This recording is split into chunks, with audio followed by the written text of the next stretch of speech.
Sanbanani, and welcome back to Mommy Issues, the podcast where we say everything your inner child's been dying to scream. I'm your host, Mookie M, and I invite you to grab your tissues, honey, or your rage, because it is time to heal out loud, sweetie.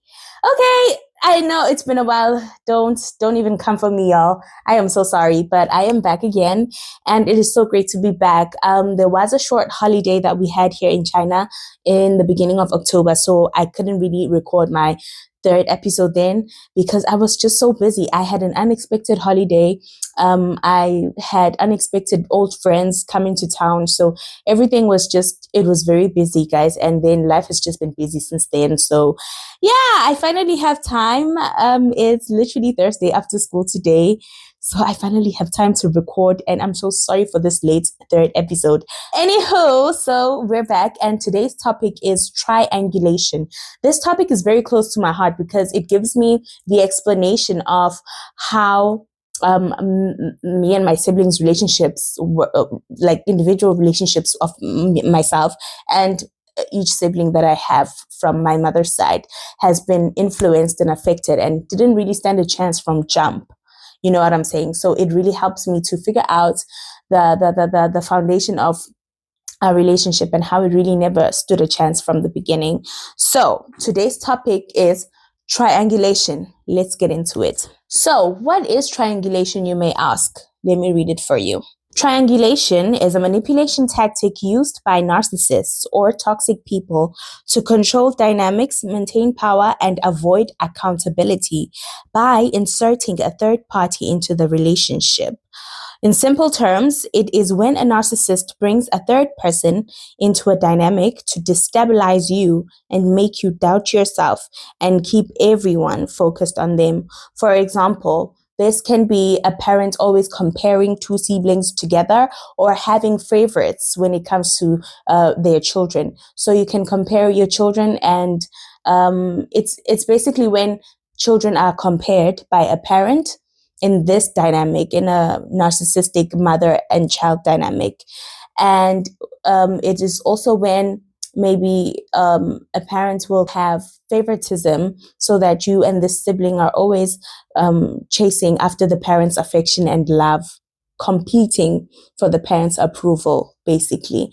And also this dynamic, it does exist in relationships, romantic relationships with narcissists. But this podcast is not covering toxic romantic relationships. I'm just covering toxic narcissistic mother-daughter dynamic relationships, okay? So yeah, that's basically what triangulation is. And by that, I feel like how I experienced triangulation in my home was one of the most ways that I experienced triangulation in my home was, I think, as much as my sister and I tried to get along, we've always butted heads. And from when we were little kids, we used to compete for my mother's affection and love. And it would seem like my sister would win all the time because she was the most favored. And I could see from when we were children that my mom liked my sister more. I did mention this in episode 1, that I felt like my mother did love my sister more than she loved me. And she did show that even physically, because she would be more affectionate with her. And they would even like sleep together when I was at my grandmother's house and my mother was there and my sister and I were there. She would literally sleep with my sister and I would just still sleep with my grandmother, which was very wild, come to think of it, because she could have just slept with both of us. The bed was big enough. But yeah, I mean, her heart wasn't. So who are we to say? And also, one of the other ways that narcissistic parents can use triangulation is by also painting you in a bad light to adults or to your other parents, like your father, but they paint you in a bad light. They make up stories about how disrespectful you are, making themselves as the victim, painting themselves as the victim, so that nobody believes you when you come out with the story. They already believe her side, because at the end of the day, you are just a child. So I feel like with me making this podcast now and studying the dynamics and also like telling my story and telling my experiences of how I grew up, what was happening in that house. And now that I'm older, part of me is like, I'm telling this because it's healing me. It's my story, and I'm healing other people that are going through this, that don't know that they're not the only ones going through this, and that don't have people that believe them when they say they are going through this. So I think this is me also now taking my power back and owning my voice and owning my story and telling things from my perspective and what happened to me. Because at the end of the day, my mother was the bigger person and I was the child. She was supposed to do better. Yes, she had her own traumas that she didn't heal. She didn't choose to heal those traumas and ended up bleeding on us as her kids. And I honestly don't think that my mother had a maternal instinct in her. The way that she would like interact with us, it was like interacting with somebody our age, like a child. She didn't reason like an adult. And it was crazy for me to see this big grown woman, but acting so childish. And it was very difficult growing up in that home, guys. I don't even want to lie to y'all. It's difficult to grow up in a narcissistic parents' house, and they are in charge and they are very petty as well. They're just not good people. Now, why narcissistic parents triangulate? It's basically all about control and power. When they triangulate siblings, it is to always have the attention on them, because narcissists are self-loathing people, first of all, and they don't feel like their lives have any value or their lives matter unless all their attention is on them. They like attention whores, in another way that I can put it. They need the attention to be on them. They don't like it when their attention is on somebody else, especially their kids. So if the attention is on their kids also, it has to be about them. Do you understand what I'm saying? It's a very messed up dynamic, but it is what it is. And I'm just here to tell you guys how it is. So as I mentioned in the previous episode, that in a narcissistic family dynamic, there is a scapegoat, a golden child, and the invisible child. Basically, there are roles, right? And everybody plays a role to serve the narcissistic parent or the queen in that food chain. Basically, it's like a food chain, the queen or the one who's at the top of the food chain. And with narcissistic parents in particular, they use triangulation to kind of like feel validated, to exert control, and also fear. It's out of fear of being exposed. So I'm just going to quickly read a short part that basically describes how triangulation basically works, or how it works emotionally. Okay, so how triangulation works emotionally. It divides and conquers people, keeping them from forming alliances that might threaten the narcissist's control. It creates confusion, rivalry, and insecurity among children or partners. It allows the narcissist to receive attention, sympathy, or loyalty by playing people off one another. It sounds like a game of chess. It's like everybody's just a piece of meat to you. Like they just a chess piece on a chessboard, like a pawn. It stops anyone from ever confronting them directly. So reading that now, I'm realizing how my mother would triangulate me and my sister in particular by comparing us. She would compare us, and on days where it really did suit her mostly, would be that she would, what can I say? Because I was a scapegoat and my sister would like switch roles between golden child and scapegoat, especially when my younger brother, who's like the third born, came along. It was like my sister knew she would get me into trouble if she wanted to, because my mother would obviously take her side over mine. And like that dynamic created like a lack of trust between me and my sister. It created us constantly butting heads and like a sense of jealousy. And I can say that the jealousy came from both ways, because there were times I would feel like maybe there's things about me that make her jealous. And then there were times where I would feel jealous of her because of how she seemed to be more favored by our parent. And I think my mother did that because for her, it was a thing where we would then both chase like continuously. Like she's so it's psychological. Like we would psychologically and even unconsciously chase for her validation and her love, and we would like compete with each other. She was training us so that even in adulthood, we would like do things for her in competition. Like, no, I'm gonna be the one who does this for mama. No, I'll do this for mama. Like, we would never just be a team and say, hey, let's come together and do this for mama. Like, for her, it makes her feel like she's the prize or something to have her kids like fight over her. Because even when we were younger, we used to like fight over her a lot, especially before we lived with her. So that's why I really never was close to my mother. And I think I did explain to you guys that I never really called my mother mommy, like, or mom, until I heard my sister. And then I was like, oh, that's what we call her, because I was not raised by her for like 6 years of my life. I lived with her when I was 7 years old, and I never saw her much. I would see her on some weekends and then on school holidays, because she was a teacher when she would come to visit Eswatini during holidays. So that's when I would see her. So I think that's how she used triangulation between me and my sister. So my sister and I's relationship has been very complicated, to say the least, because I do truly believe that it never stood a chance from the beginning of time, from when we were little, like I said, from the beginning of time, because like I said, I really remember from like our earliest memories, me and my sister always used to butt heads because we were fighting over mom all the time. And it would be a thing of, she would start the fight all the time because she was so used to being mommy's baby, being coddled by mom and being given attention by mom, that when I started now trying to show affection or trying to get affection from my mother as well, it was a problem for her. So I would only get my mom's attention properly when she wasn't there. And I don't even blame her for that, because she was a kid. We were both kids.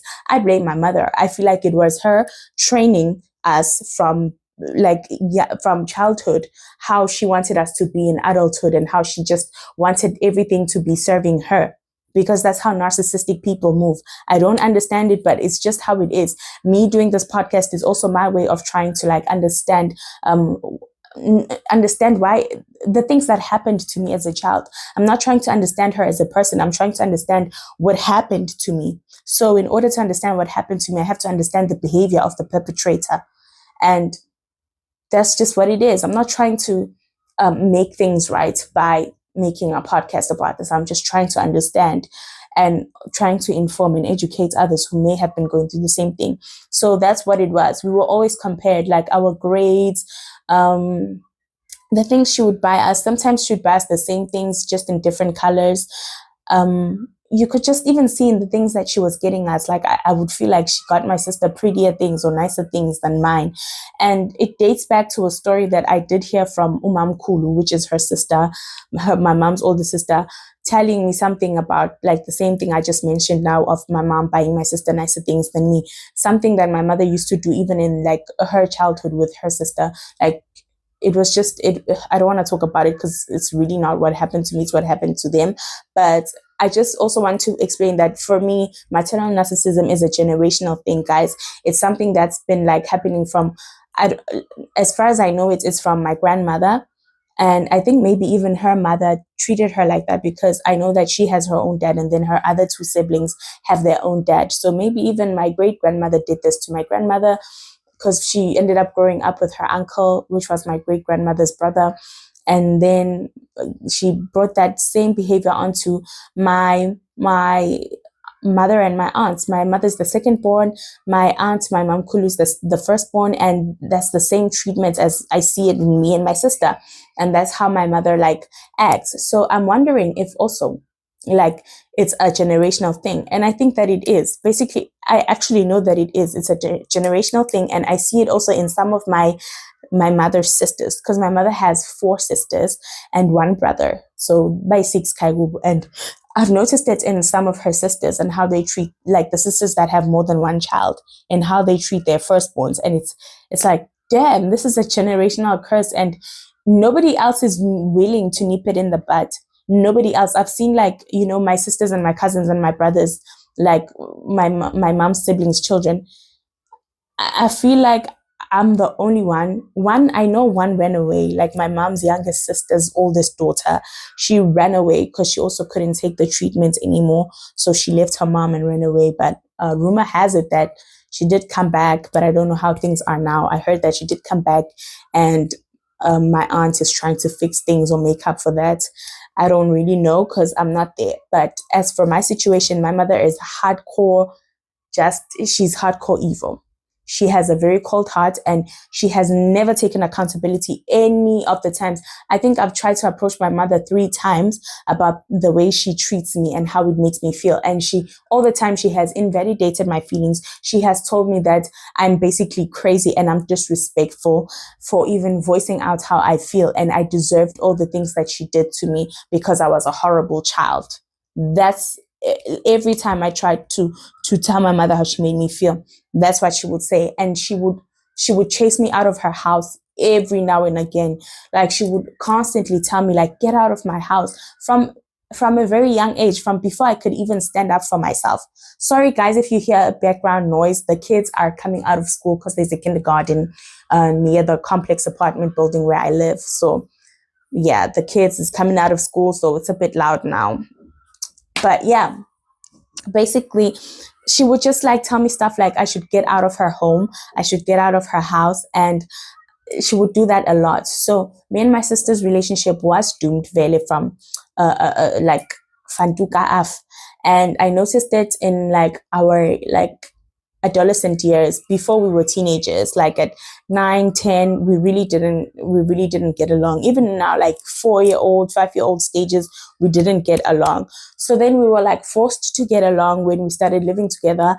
But I would see how my sister was using that same triangulation every time there was a third party, because my mother was training us, but she trains the scapegoats differently than the way she trains the golden child. Because every time there was a third party, my sister would then like kind of poison the third party, the third person against me, to be like on their side and like tell them bad things about me. And then I would just like come into a room and find my sister and the third person just sitting, and then they start acting weirdly towards me. So my sister and I would be cool if it was just the two of us. But the moment there's like a cousin or a friend visiting over or whatever, the third person that comes, suddenly asisazwani, because she is now like siding with that person, but she's obviously turning that person against me. And mina mangifika manje ngifika vibe say different. I'm like, Aibo, what's going on? I thought we all just met, we all just like each other. Now when are you've like, you know? So it always gave me the vibe that my sister didn't like me, but we were just tolerating each other because we lived in the same house. And at some point, I think in high school, there was a time where I think we had a really close relationship in high school, and maybe even in university, but varsity, not so much, just a little bit. And yeah, then eventually we just grew apart and I left home. And yeah, we just stopped talking because also there's something that happened that I feel like she said something that upset me. And I felt like it wasn't her place because it was between me and my mother, or me and her mother. And it wasn't her place to say that. So I stopped talking to her. And then when I stopped talking to our mother completely, because I had also stopped talking to my mother. So when I stopped talking to my mother completely, then I stopped talking to everybody. So yeah, it was just a relationship where we were always going to be doomed either way. And then also with her and my little brother, the third born, I noticed that because she would recognize how the third born brother was also like the golden child. He was like mom's favorite, her first son, everything. So I noticed that she wasn't used to now not having the attention on her as mom's favorite. And I think it's also another way mom triangulated all of us by creating this competition and this dynamic where we were all going to like compete with each other for her love and her validation. So she didn't get along with the third born brother because of that. Also, she just felt like, she was always so mean to him, even when like he was a bit older. But yeah, I don't think that both of us, adjusted well to having a new baby brother. But eventually we kind of like had to live with it. And with her, it was harder because she was like the golden child for so long. Then somebody knew the golden child, and now she's joining my side. And it's like, what the hell is this, So as I've mentioned, that this kind of dynamic it did impact me and my sister's relationship because it created a lack of trust in me for her, and a lack of trust in her for me, because we were like never even allowed to form a proper alliance, because my mother had a way she was treating each one of us individually, and that affected how we interacted with each other, because we were realizing, oh, mama likes you more than she likes me, so that makes me kind of have beef with you, and or mama doesn't treat you right, so I'm gonna continue that cycle of not treating you well, because like hi, it seems like Velistic treats her now, and this is how we treat you in this household. So it's really, really toxic and painful, to say the least. So in my mother's comparison also of like me and my sister, there was labels of like, she's the good one, you the bad one, she's the smart one, you the dumb one, and like maybe I'm just a hard worker and she's lazy, like, and I would have to like take on more chores or more responsibilities because of that. And it was just so messed up. That kind of shit really, really creates frustration between siblings. And that's all because of she cannot have you guys be an alliance. You need to be enemies in order for her to thrive and for all the attention to be on her and for all the energy to be on her, because she's the center of the food chain or the system that's going on in this household, and everything has to be focused on her. So there is obviously a way that you can break free from a triangulation, and most of the times, if you choose to stay in that dynamic, if you choose to still be present in that type of family dynamic, I think what you can do is to just stop competing for the validation and the love of the narcissist or the parents. Just keep minimal contact and stop competing for their love and for their approval, because that's what this triangulation really is about. It's to keep the narcissist's control and to keep the narcissist the center of attention, and for you guys to like keep on chasing after her and begging after her and competing with each other. So when she has your niqabe and not being good with each other, that's when she feels like that's when she has the most power, or he has the most power, because then both of y'all are going to be competing for their validation or their love. And another way is also to recognize when you're being triangulated, because the most powerful thing you can do in any situation is to recognize that situation. So you recognize what's going on, and then you can choose to withdraw yourself or to implement strategies that can help you deal with that situation better. As for me, I chose no contact because I truly did not believe that there was any other way to stay in such a dynamic that was making me loathe myself, hate myself, doubt myself. I knew I was broken. I knew that I was broken in that family dynamic, and I didn't want to be broken anymore. And the worst part is that living with a parent like that, they try to strip you of your independence. That's one thing I also want to add on into today's topic. A narcissistic mother does not want an independent child. So your autonomy threatens your narcissistic mom. That's why they never taught you how to apply for things. That's why they never taught you how to open a bank account. That's why they never, for example, when I was going to varsity, my mom didn't do the things that she did for me, that she did for my sister, for me. She didn't open a bank account for me. I had to open it myself at F&B with a friend, with my roommate. My roommate helped me, and I had just met that girl. She helped me open my bank account at F&B, and F&B as a student was crazy business because the bank charges were insane. Number two, she didn't give me any new clothes. She didn't buy me any new clothes. She didn't buy me any new bedding, any new kettles or whatevers. She didn't even buy me a new suitcase. She didn't buy me a laptop. She didn't buy me a phone. My grandmother gave me her old Nokia. I used a Nokia, guys. Nokia something, I even forgot the name of that Nokia, but I used the pink Nokia in my first year because my mother refused to buy me anything new. She kept saying, make do with what you have, make do with what you have. But then a year after that, my sister and I was going to varsity. Guess what? She got a new laptop, right? And it was a buy one get one free deal from Vodacom. So then I got a new one just because she got a new one. We got clothes, we were buying clothes, and she got clothes, right? We got like an outfit each, right? She got a new phone. Mina, I didn't because my dad had got me a phone. My dad ended up giving me his BlackBerry, I think, and then Nakona, it didn't work. And then my grandmother got me a phone. My grandmother got me a phone. Then my mother bought my sister the exact phone that looks like mine that my grandmother bought me. Right. She bought my sister a suitcase, guys. Lama suitcase lawa. Amanje. I was using the ones that tsadindwangu leya suitcase leya nengathi indwangu hayi lawa hard eza nge-hardboard lawa ekhava kodwa kuwasha yathi go. She got her those. She got her a toaster. She got her a new toaster, a new kettle. She didn't even buy me a kettle. I bought myself a kettle, which I'm pretty sure they still use till today because I left it at home when I left.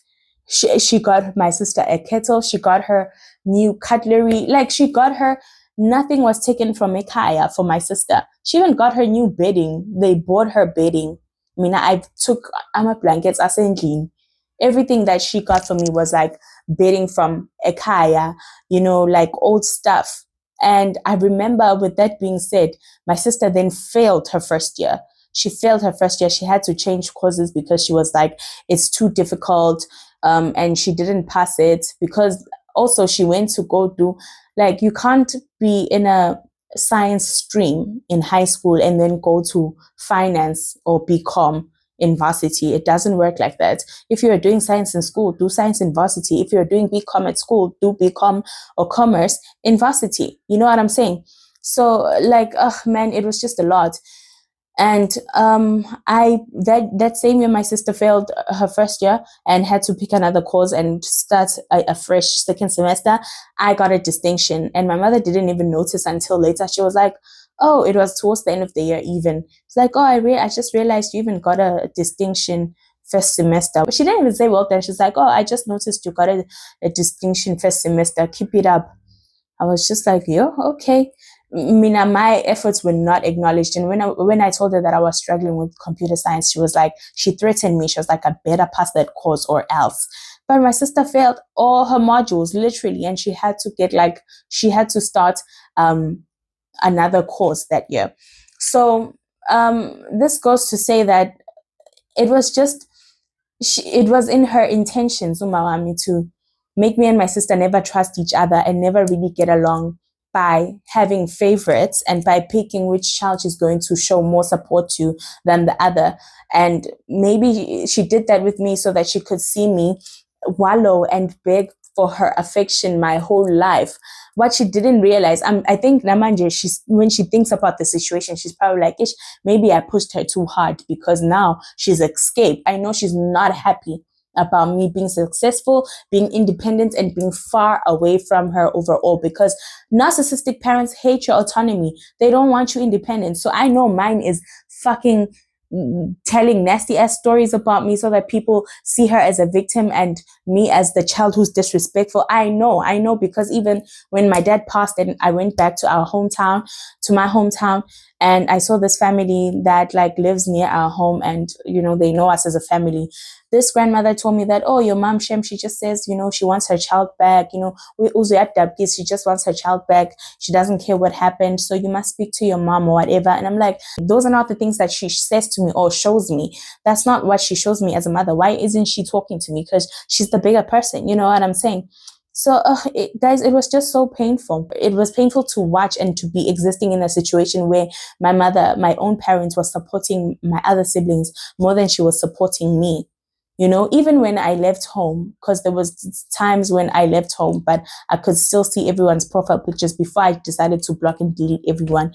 Like, there was a time where I saw that for my sister, because I graduated during COVID, so there was no ceremony. But still, you know what my mother said? She said, "Thank God for that, because isn't like things for graduation need you to dress up. It needs transport money to go to your campus. It needs you to dress up, and she doesn't have time or money for none of that. She wasn't gonna do none of that anyway. So she's glad that there's no graduation ceremony."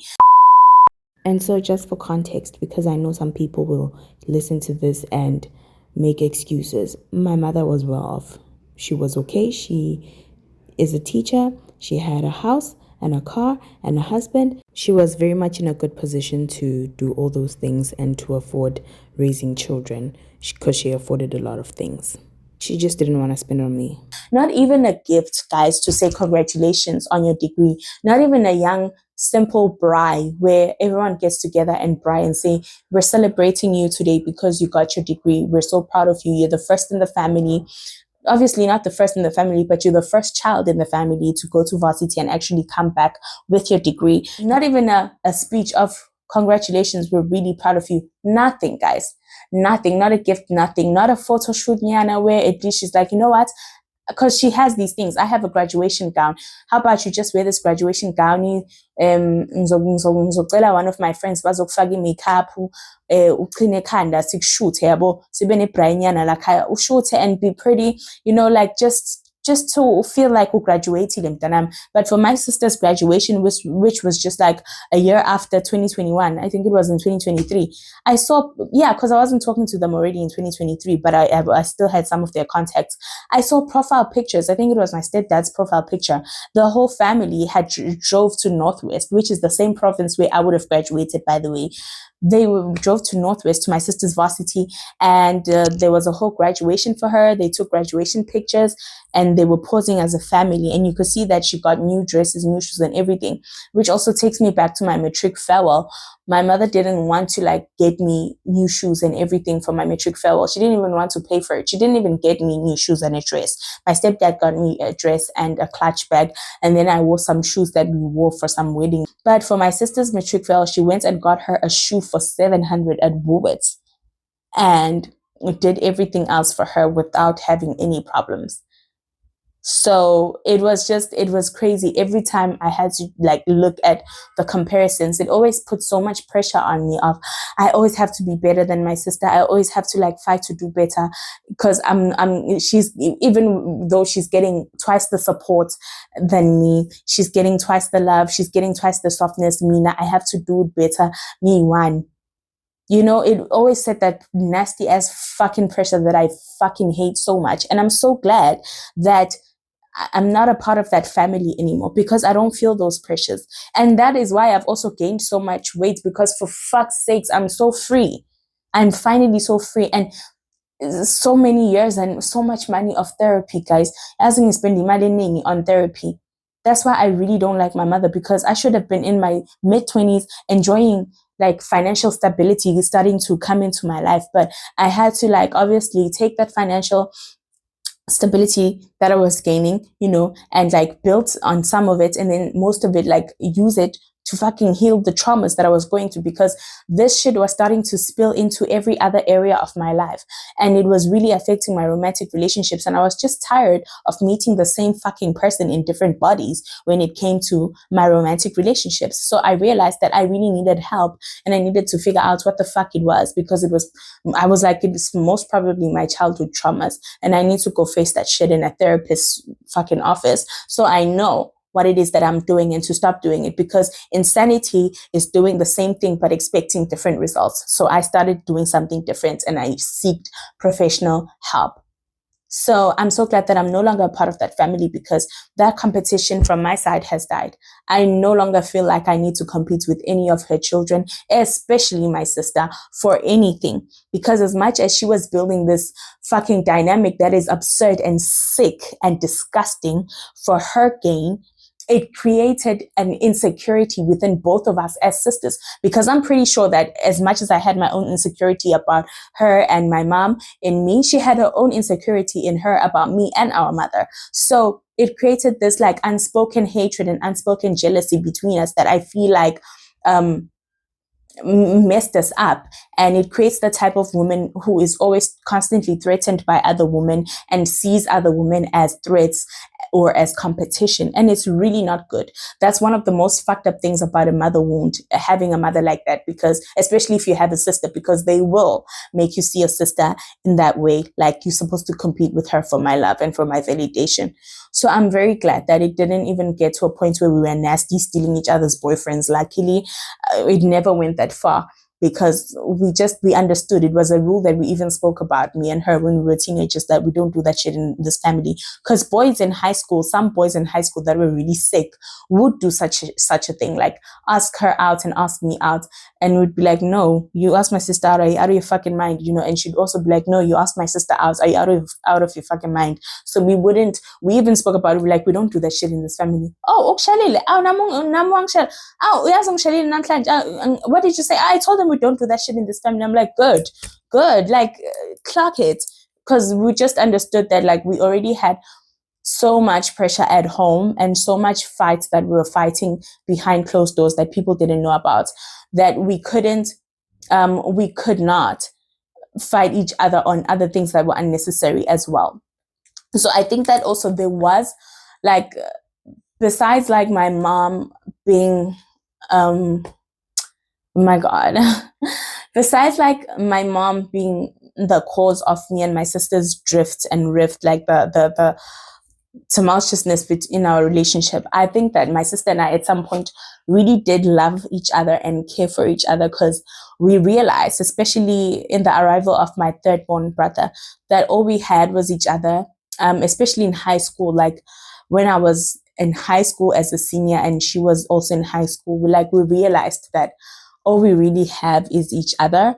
And yeah, we spent so much time together because we slept in the same room. We went to the same schools, but at school we didn't like hang out together because already our lives were too enmeshed. Like we were living in the same house, we were sleeping in the same room. So we had to have a separate life at school at least. And I think that we grew very close, so close that I became so protective of her, and also she became very protective of me too. So yeah, I just think that sometimes I do miss her, and sometimes I do think about like what our relationship could have been like if we actually had a good, healthy mom. And like my heart bleeds because I realized that our relationship never stood a chance. Shem, it never stood a chance because of the type of mother we had. And I blame my mother for everything. I blame my mother for everything when it comes to me and my siblings, for the way she raised us. I blame her because we could have been healthy siblings that love each other if she was umama onengondo. So yeah, it just, my heart breaks because my sister and I really, really were close at some point, and I really did love her. And I always thought she was such an exceptional, smart person. And she always thought I was such an exceptional, creative person. She always said, "You're so creative and you have such a big heart." And, like, oh, man. Yeah, guys, I don't want to cry in today's episode. I really don't. But yeah. Do I miss my siblings? I think sometimes I do. I miss the times when we were good. And I miss the times, I miss the idea of who we could have been if we had a good mom. And would I ever be open to having a relationship with my sister and my little brother again, like both my little brothers again in the future? To be quite honest, no. With my youngest brother, yes, I would be open. With my two middle siblings, I feel like a lot has happened, which still would like have me in this, would have my nervous system in this state of flight or fight, and I wouldn't really be able to fully trust both of them, especially if they choose to still keep contact with my mother. So it would be really hard for me to trust, but I think I would be open. I actually would be open, like, to starting over with them, but in therapy. A therapist of my choice, and one that I haven't attended myself. Somebody absolutely, totally neutral to both of us. And yeah, we would then go to siblings therapy if ever they try to like rehash things. But if it's not in therapy, if it's not in a therapist's office, I'm good. It's a no from me, because I'm not going to start over with the fucking shits again. I'm not going back to the past at all. So yes, guys, that's pretty much my story when it comes to how I experienced triangulation at home, growing up in childhood, and from my mother. Do I view my mother as the absolute villain in my story? Yes. My mother should have been the angel of my story. She should have been my hero. She should have been the protagonist, or yeah, she should have been the protagonist of my story. But instead, she was the villain, and she is the villain still. And am I ever open to fixing things and mending things with my mother? Fuck no. And that should give you your answer. Not in therapy, not even in the afterlife. Never. I'm good. Like, I'm good. First, I would have been good if I it would have honestly been much better for everybody involved. Oh, but yeah. Would I be open to having a relationship with my siblings? Only through therapy. Only if we start in a therapist's office. Yeah, I'm opening up a segment. What would I do if? Because I see a lot of people that ask me stuff in my comments like, yo, is she still alive? Do you and your siblings still talk? Would you ever be open to having a relationship with your siblings? It feels like paparazzi asking me questions. No comment, no comment, no comment. But I'm starting a new segment right now. I just thought of it, and I think I'm going to start the segment as, what would you do if, or would you ever? So, what would I do if I bumped into my mother? Which I highly doubt is going to happen, but this is life. Everything is possible, guys. But if I ever bumped into my mother again, I know my body is going to go cold. There's this thing that happens to me when I see something that I wasn't expecting to see, or when I see someone that traumatized me, where I stop. It's like I freeze a bit, and then my blood rushes so much to the point that my feet feel cold, my hands feel cold, and like something in my body, my nervous system just goes. Yeah, I feel like that would definitely happen. That would be my first response. I would freeze, and then I would feel my feet go cold, and my hands, my body go cold, and then my stomach drop, and then come up again. But would I say anything? Absolutely fucking not. I would just move on by my day and do my business. So quite honestly, no, I would not do anything, but I would freeze if I would see what would I do if I see my mother again? I would definitely freeze and feel my feelings, and then just move on by my day and not say a word and pretend like I didn't see her. That's what I would do. And as for the mommy issue, that segment, guys, right now it's not canceled, it's just closed for now, because I'm seeing not many people are listening to me, not many people are staying to the end of the podcast, and most importantly, nobody is writing to me right now about any mommy issue that they have. So you know what, we're gonna save this mommy issue segment for when we become really, really big and people listen to my podcast and people actually, recognize the girl and they start really listening. Then we can have a segment for the mommy issue. But as for today, that is it from me, Mookie M. Until next time, remember to take care of your inner child because she deserves it. Mwah!